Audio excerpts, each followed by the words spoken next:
Hi. So today I wanted to talk a little bit about how my brain works with Turner syndrome and why it's a little bit different. So the main thing that I think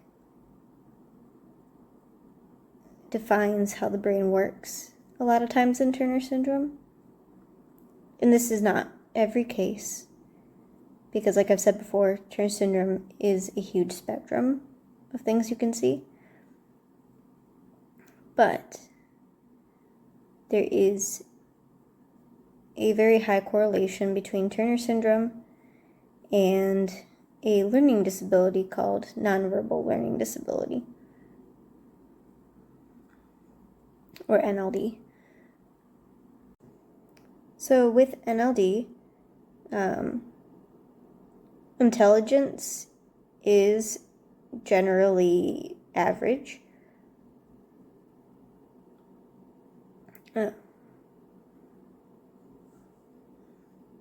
And basically, there's a set of strengths and weaknesses. That's the best way to describe it. So the first main area where there is a weakness is our spatial perception. So the best example I can give, if I'm driving on a highway,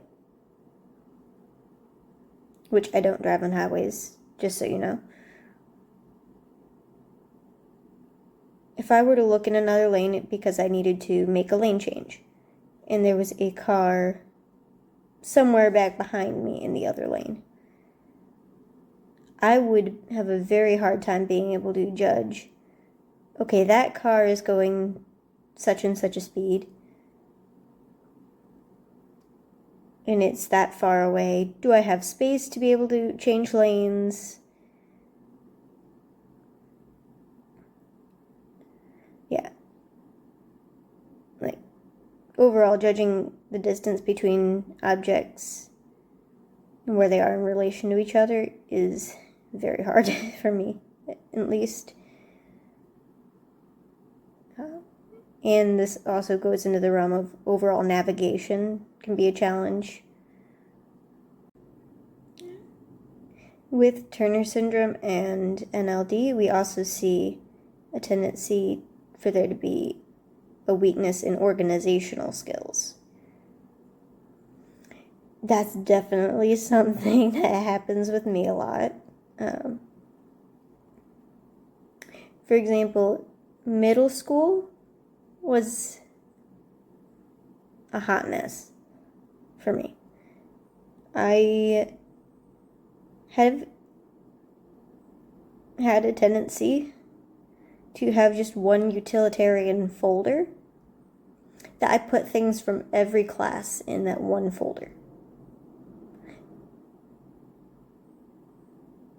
And it drove some of my teachers crazy, because I refused to use other folders and actually organize my stuff.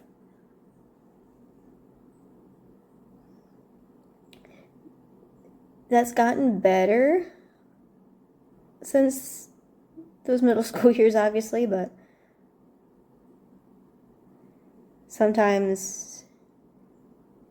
if I don't have the energy to organize things, I can be pretty disorganized a lot of the time. Another thing we see a lot with Turner syndrome is challenges with social skills. So it is harder for people like me to be able to understand social cues. For example, like making eye contact with people is not something that we're hardwired to do all the time, at least.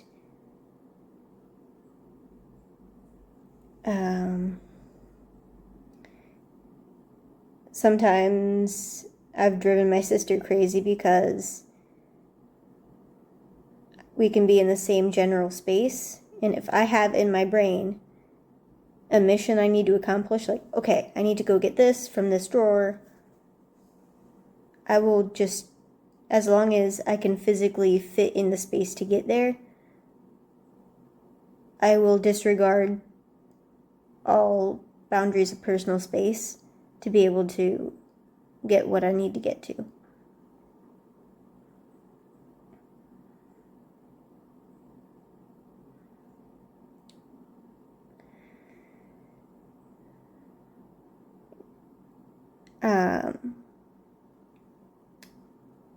There's also the element within social things, being able to interpret nonverbal communication.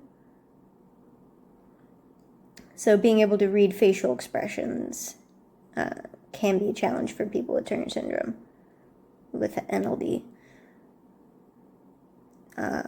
Also, understanding implied meanings of things. So if I'm not told something directly, it's not a guarantee that I'm going to understand the hidden meaning of something.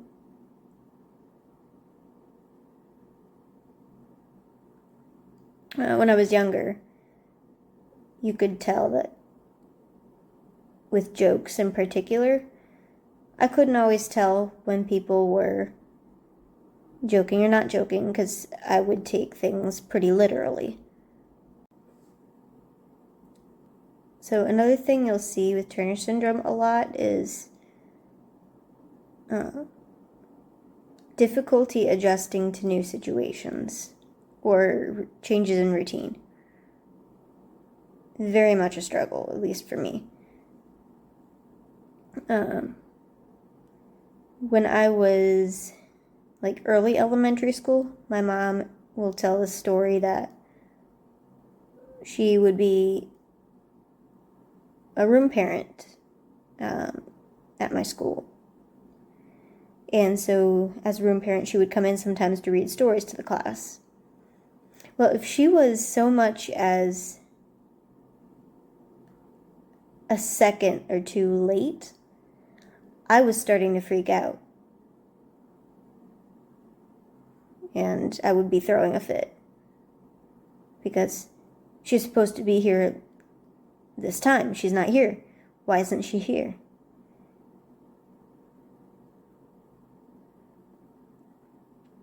Yeah. It's something that I can say is still a little bit of a challenge for me.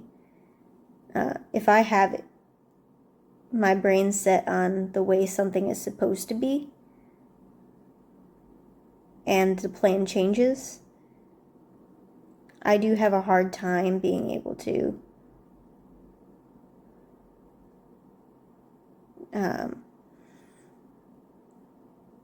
readjust what things look like. And accept the fact that, okay, we're doing something in a different order, or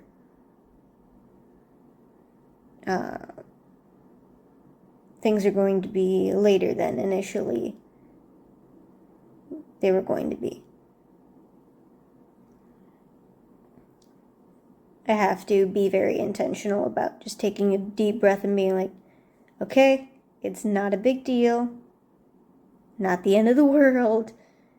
We're just adjusting our time, it's fine. But yeah, overall, I would say I am a very routine-based person. And so I really don't like when things interfere with my routine. Last minute plans, it is generally hard for me to agree to plans to go somewhere if it was brought up last minute. So like if you're a day or two before this certain thing that you want to plan with me, and you wait till then to bring it up to me and ask me if I'm interested, I'm probably going to answer with, no thanks, I'm okay. Or I'll probably have some other excuse as to why it wouldn't work. Usually I rely on the fact that I'm limited with what I can eat and stuff, and I want to make sure that it doesn't interfere with my time when I will need to be able to eat and stuff. That tends to be an excuse I use quite a bit. Now, with Turner syndrome and NLD, there is one major area of strength, and that is our verbal skills.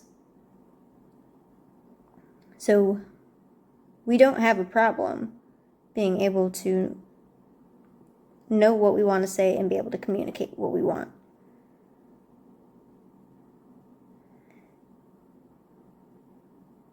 Sometimes there is underlying things with social anxiety that make it hard to actually initiate the conversation. But once you get us talking, verbal skills are good, generally speaking, with people with Turner syndrome and NLD. And one thing I've learned recently, like when I was at my Portland National Conference for TS, the way it was explained to me is that with Turner syndrome, and particularly Turner syndrome with NLD, the brain with people like me is wired to prioritize auditory information versus the typical person is going to prioritize visual input.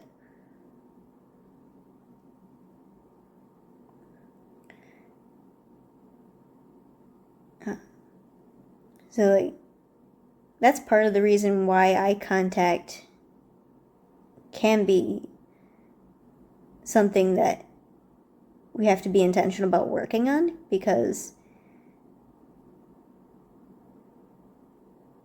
it's not that we are avoiding eye contact just because it's uncomfortable and stuff. We might be avoiding eye contact because we want to make sure we're taking in the content of what's being said versus watching the face and holding eye contact with people. Like having to keep our eyes focused on a speaker can make it more distracting to actually take in the content of what's being said.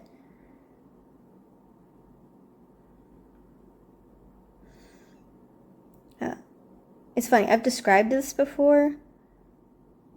Something that I know about myself is I like to say I have an auditory memory. Like some people have a photographic memory.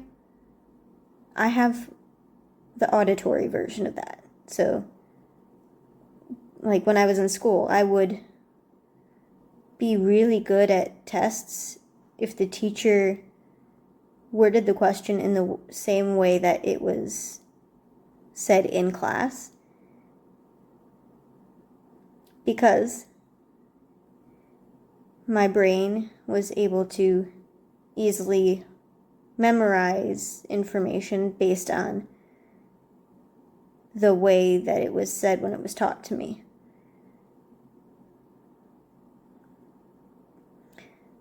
So yes, I will remember things that I hear very well. So then to compare Turner syndrome and NLD with something else like autism, there are a lot of overlapping areas where some of the things I described can sound a lot like autism. But some of the differences are the fact that in autism, verbal skills aren't necessarily as much of a strength with people who have autism. Or at least being able to express emotions and feelings isn't always something that is easy to do. And